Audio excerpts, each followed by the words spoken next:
Ještě než začneme, máte dole v popisku mou facebookovou stránku, takže znásilněte tam to tlačítko like. A nezapomeňte o tomhle análu říct svým kámošům, rodině, psovi, kočce a rybičkám, aby zanechali odběr a like. Adidas krasovky. Tripalosky. Zduřte a kuřte mentálové, sofisty a divná stvoření na této planetě. Jedna děvuška mi poslala na Facebook video, které obsahuje rakovinu, AIDS, virus Zika a tak dál. Takže děvuškovi Kitory, zdravím tě a my si jdeme pustit tohodle raka. By the way, video se jmenuje Výzva 62% alkoholu a na miniatuře je děcko, takže to bude lepší cirkus než Humberto. Takže čusli, já vás vítám nové výzvy. Zase týpek, který natáčí na výšku, a to nejhorší je, že to video má 3 minuty, hoši, co to kurva dělám se svým životem.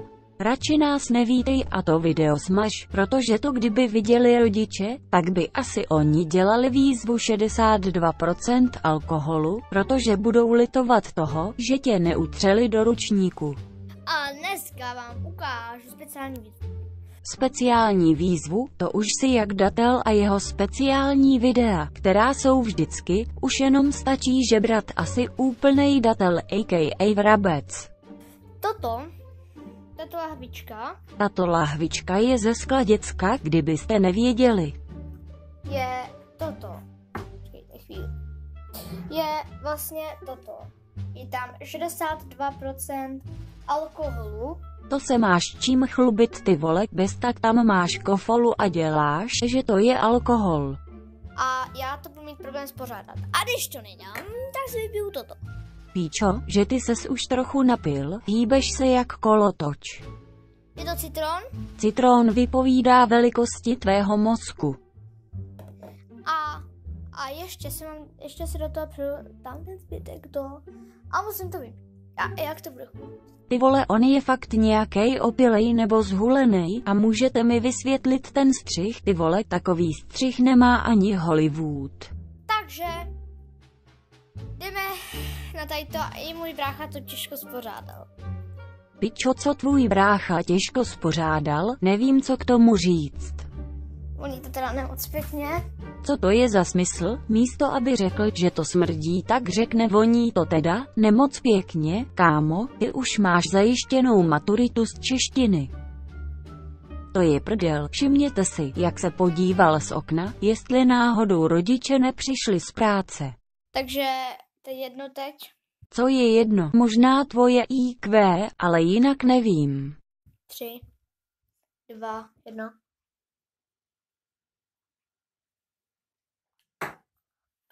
Run.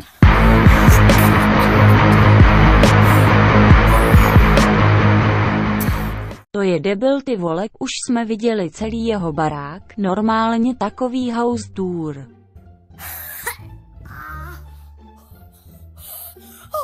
Dámy a pánové, to je úplně šílený.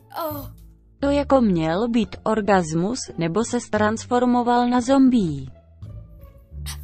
Ale to radši Teď mluvil cizím jazykem, ale já jsem mu rozuměla.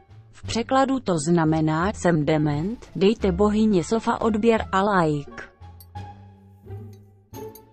Máš krásné ucho, měl bys jít na mis ucha. Víte mi, Dané. A teď to musím udělat naraz, tam přesně do citronu. No ty vole, ty jsi úplný kouzelník, Harry Potter normálně. Na YouTube.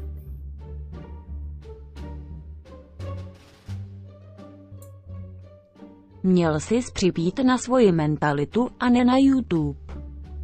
Doufám, že se vám tady ta výzva líbila. Věř mi nebo ne, ale nelíbila.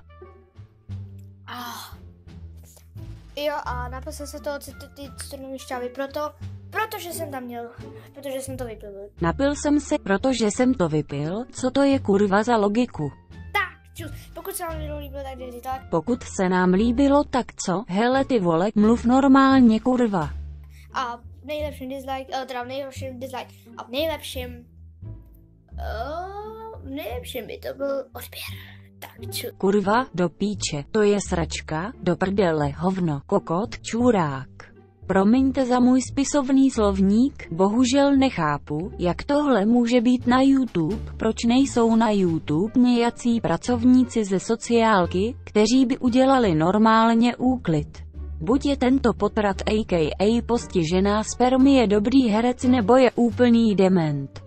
No nic, to je pro tohle video všechno. Básnička tohoto videa zní takhle: netočte sračky, házejte radši prádlo do pračky a kupujte si žvíkačky, dejte odběr, like a sdílej tuhle kravinu. Vyčilujte cecínky a čus bambus.